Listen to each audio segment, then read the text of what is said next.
दोस्तों अब बात करते हैं कॉलिंग, प्रेजेंटिंग एंड सेंडिंग।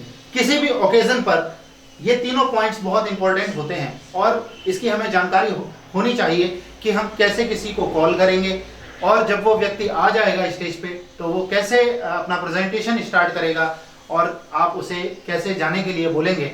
ये तीनों ही पॉइंट बहुत ही कारगर हैं, बहुत ही असरदार हैं अगर आप सीखें। कॉलिंग,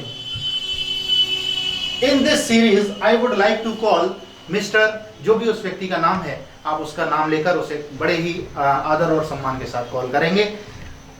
जब वो व्यक्ति आ जाएगा स्टेज पर तो ये भी बहुत महत्वपूर्ण है कि आपको अपना जो टॉपिक पर बोलना है उससे पहले आपको थैंक्स शो करना होता है उस व्यक्ति के प्रति जिसने आपको स्टेज पर बुलाया है। तो जब आप स्टेज पर जाएंगे तो अपना जो लेक्चर है या जो आपका स्पीच है उसे डिलीवर करने से पहले आपको निश्चित रूप से ये बोलना चाहिए तो और असरदार होगा। Thank you very much to call me on the stage. इस तरह से आप थैंक्स कर सकते हैं उस व्यक्ति का जिसने आपको स्टेज पर कॉल किया है। अब बात करते हैं सेंडिंग की। जब आपकी स्पीच पूरी हो जाती है तो आपको वापस भेजने के लिए भी इस तरह से आप अप्रोच कर सकते हैं।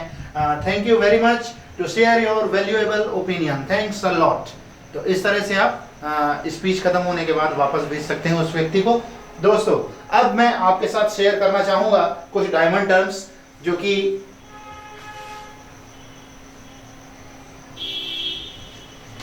दोस्तों हाउ टू अपॉइंट, जो सबसे महत्वपूर्ण पॉइंट है वो है हाउ टू अपॉइंट। कैसे, सपोज आप कोई भी प्रोग्राम को एंकर कर रहे हैं, कोई भी प्रोग्राम रन करा रहे हैं और बीच में आपको जाना पड़ जाता है तो आप किस तरह एक दूसरे व्यक्ति को अपनी जगह अपॉइंट करेंगे इसकी जानकारी आपको देना चाहेंगे। जैसे सपोज मुझे ये प्रोग्राम बीच में छोड़कर जाना पड़ रहा है और मैं चाहता हूं कि मैं किसी और व्यक्ति को अपनी जगह अपॉइंट करूं, तो किस तरह से मैं अप्रोच करूंगा। I am really very sorry, unfortunately I have to go, or you can say I have to leave, and now I would like to introduce, or you can say I would like to appoint Mr. Alok Gupta. He will proceed the program. Thank you very much. इस तरह से आप leave कर सकते हैं उस programme को और जो सामने वाला व्यक्ति है जिसे आपने अपॉइंट कराया है उसे इंट्रोड्यूस करा के आप प्रोग्राम को आगे बढ़ने का सुनिश्चित कर सकते हैं। दोस्तों अब मैं आपसे शेयर करना चाहूँगा कुछ डायमंड टर्म्स। ये ऐसे शब्द हैं जो कि बोलने में बहुत ही इफेक्टिव होते हैं, सुनने में भी बहुत अच्छे लगते हैं।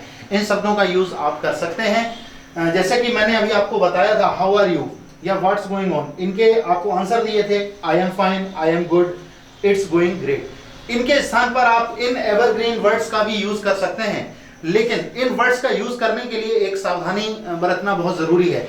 ये ऐसे शब्द हैं जिनके साथ एक्सप्रेशन होना बहुत जरूरी है। अगर आप एक्सप्रेशन नहीं डालेंगे तो इन शब्द की इंपॉर्टेंस ही, इन शब्द का जो महत्व है वो थोड़ा कम हो जाता है।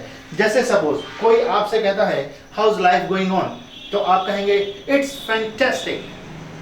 तो फैंटास्टिक बोलने का जो अंदाज है, जो तरीका है, वो एक्सप्रेशन भी आना चाहिए। सब कुछ बहुत बढ़िया है तो वो आपके बोलने से झलक मिलनी चाहिए कि सब कुछ बहुत बढ़िया है। तो you will say it's fantastic. इसी सीरीज में दूसरा शब्द है फेब्युलस। आप इस तरह से भी बोल सकते हैं इट्स फेब्युलस। दोस्तों फैंटास्टिक और फेब्युलस इन दो शब्दों को मिलाकर एक और नया शब्द बनाया गया है जिसे बोलते हैं हम फैंटेबुलस। इस शब्द का भी आप उपयोग करके अपनी स्पीच को और अधिक आकर्षक बना सकते हैं, बेहतर बना सकते हैं। दोस्तों कुछ और वर्ड्स हैं जैसे कि ट्रेमेंडस। इन सभी का मतलब एक ही होता है, शानदार के लिए ये सब शब्द हम यूज करते हैं, शानदार या बहुत बढ़िया, टेरिफिक। तो इस तरह के शब्दों का आप उपयोग करेंगे। दोस्तों आपको बताना चाहूंगा कि ये ऐसे शब्द हैं जो हर जगह फिट हो जाते हैं और इनको सुनने का एक अलग ही आनंद आता है। जैसे फॉर एग्जांपल हम बात करते हैं क्रिकेट कमेंट्री की। कोई एक्साइटिंग स्टेज आती है, सपोज कोई 6 लगता है, तो आप कमेंट्री में इन शब्द का यूज कर सकते हैं। It's a fantastic shot. What a nice shot play on the ground. Fantastic, fabulous. What a fabulous shot. You can say it's a marvelous hit. You can say it's a fantabulous. It's tremendous. तो इस तरह के शब्दों का use करके आप बहुत ही असरदार तरीके से अपनी बात को प्रेजेंट कर सकते हैं। धन्यवाद दोस्तों, अगले लेक्चर में फिर मिलेंगे।